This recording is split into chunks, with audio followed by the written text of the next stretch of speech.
Hi everyone! Palis kami ngayon. Excited na ako pumunta sa event today ng Women to Women CCF Baguio.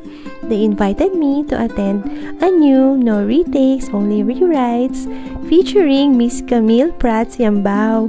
Nandito na kami sa Palace Avenue Hotel, dito sa Baguio City. Nagmamadali na akong maglakad kasi medyo late na kami. Ayan nga, pagpasok namin nagtotok na si Camille. Mabuti na lang naka-register kami, meron nang naka-reserve na table and seats para sa amin ni Mama. Nagulat nga ako sa sobrang dami ng tao. You try to control everything and then worry about the things you can't control, you are setting yourself up for a lifetime of misery and frustration. Sa lahat po, tayong lahat, may mga bagay po tayong gustong kontrolin. Asawa natin, mga anak natin, negosyo natin, the circumstances around us, we want to control them.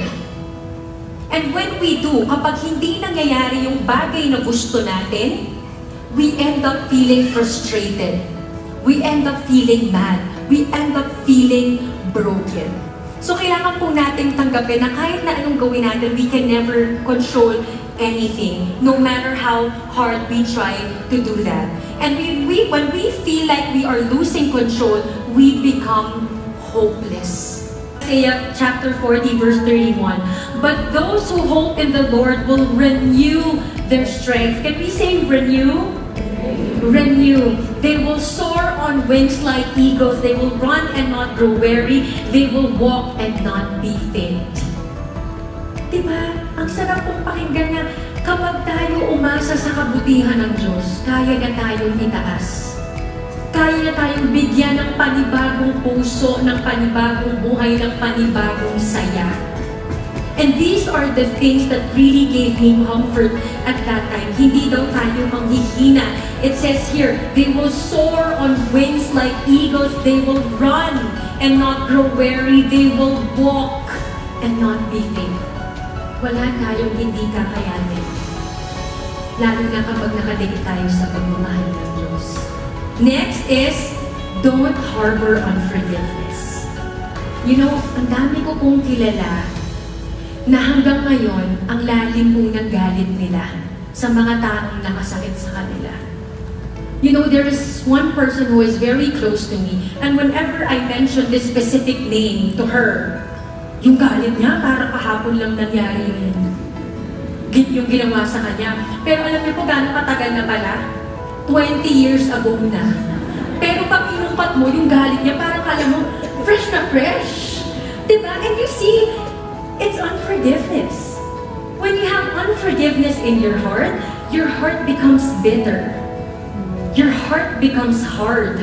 Lahat ng laman ng nasa puso mo, negative. Wala kang masasabing maganda.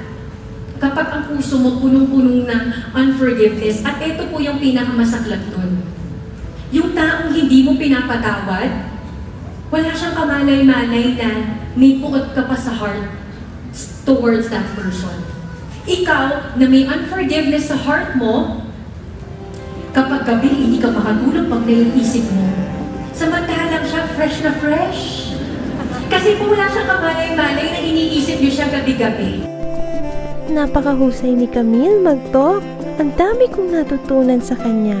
Talaga naman nakaka-bless ang life story niya. Ayan, tapos na. At binigyan na siya ng bouquet. Sa loob ng 2 to 5 p.m., naging eye-opener sa amin ang mga shinare ni Camille.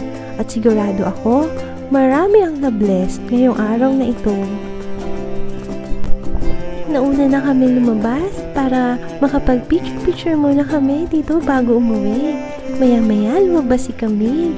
Ang bait niya, nakapagpa-picture kami ni Mama sa kanya. Thank you Women to Women CCF Baguio for this wonderful experience at meron pa silang pauwing loot bag souvenirs for us. Until next time, Shalom! Bye for now!